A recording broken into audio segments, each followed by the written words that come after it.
حضرت ابو ہریرہ رضی اللہ تعالی عنہ نے حضور اقدس صلی اللہ علیہ وآلہ وسلم کا یہ ارشاد نقل کیا ہے کہ قرآن شریف میں ایک سورت 30 آیات کی ایسی ہے کہ وہ اپنے پڑھنے والے کی شفاعت یہاں تک کہ اس کی مغفرت کروائے۔ وہ سورت تبارک الذی ہے۔ سورہ تبارک الذی کے متعلق بھی ایک روایت میں حضور اقدس صلی اللہ علیہ وآلہ وسلم کا ارشاد آیا ہے کہ میرا دل چاہتا ہے کہ یہ سورت ہر مومن کے دل میں ہو، یعنی اسے زبانی یاد ہو۔ ایک روایت میں ہے کہ جس نے سورہ تبارک الذی اور الف لام میم سجدہ کو مغرب اور عشاء کے درمیان پڑھا، یعنی مغرب کے نماز کے بعد پڑھا، گویا اس نے لیلۃ القدر میں قیام کیا۔ کس نے لیلۃ القدر میں قیام کیا؟ اس نے جس نے مغرب کی نماز کے بعد سورہ الف لام میم سجدہ اور سورہ تبارک الذی پڑھا۔ ایک روایت میں ہے کہ جس نے ان دونوں سورتوں کو پڑھا اس کے لیے 70 نیکیاں لکھی جاتی ہے اور 70 برائیاں دور کی جاتی ہے۔ ایک روایت میں ہے کہ جس نے ان دونوں سورتوں کو پڑھا اس کے لیے عبادت لیلۃ القدر کے برابر ثواب لکھا جاتا ہے۔ ترمذی رحمۃ اللہ علیہ نے ابن عباس رضی اللہ تعالی عنہ سے نقل کیا ہے کہ بعض صحابہ کرام رضی اللہ تعالی عنہ اجمعین نے ایک جگہ خیمہ لگایا۔ ان کو علم نہ تھا کہ وہاں قبر ہے۔ اچانک ان خیمہ لگانے والوں کو سورہ تبارک الذی کی تلاوت پڑھنے کی آواز سنائی دی تو حضور صلی اللہ علیہ وآلہ وسلم سے آ کر عرض کیا۔ حضور صلی اللہ علیہ وآلہ وسلم نے فرمایا کہ یہ سورت اللہ کے عذاب سے روکنے والی ہے اور نجات دینے والی ہے۔ حضرت جابر رضی اللہ تعالی عنہ کہتے ہیں کہ حضور صلی اللہ علیہ وآلہ وسلم اس وقت تک نہ سوتے جب تک الف لام میم سجدہ اور سورہ تبارک الذی نہ پڑھ لیتے تھے۔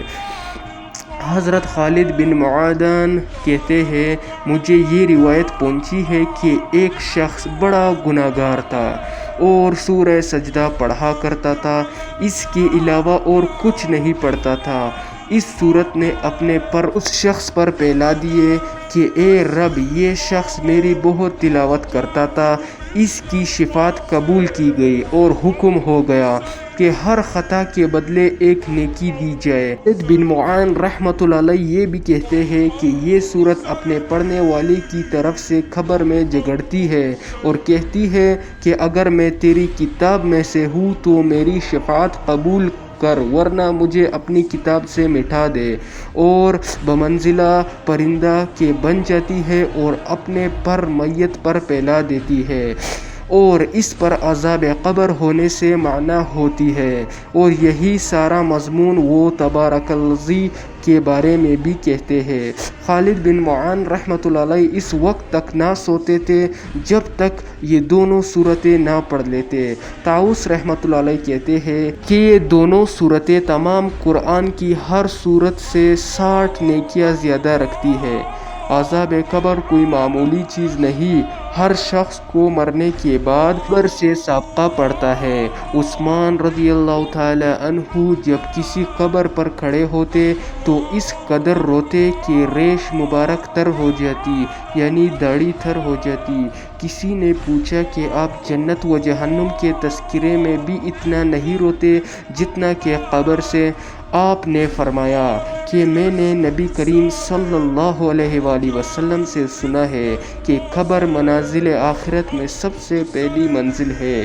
جو شخص اس کے عذاب سے نجات پالے، آئندہ کے واقعات اس کے لیے سہل ہوتے ہیں، یعنی آسان ہوتے ہیں، اور اگر اس سے نجات نہ پائے تو آنے والے حوادث اس سے سخت ہوتے ہیں۔ میں نے بھی سنا ہے کہ قبر سے متوحش کوئی منظر نہیں۔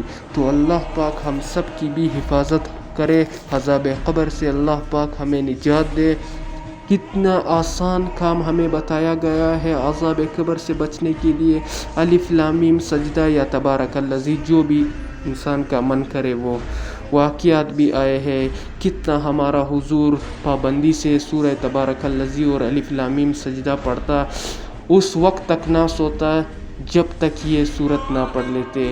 تو اسے بھی مثلا عذاب قبر سے اتنا خوف تھا، تو ہمیں کتنی پابندی سے یہ پڑھنا چاہیے سورہ تبارک الذی اور الف لام میم سجدہ۔ تو یہ آپ کے پاس ہے کتاب فضائل اعمال، مضمون فضائل قرآن، صفحہ نمبر 63، حدیث نمبر 4۔ ویڈیو ختم کرنے لگا ہوں۔ سبحان ربک رب العزت عما یصفون وسلام علی المرسلین والحمد للہ رب العالمین۔ آمین آمین آمین برحمتک یا ارحم الراحمین۔ جزاک اللہ خیرہ۔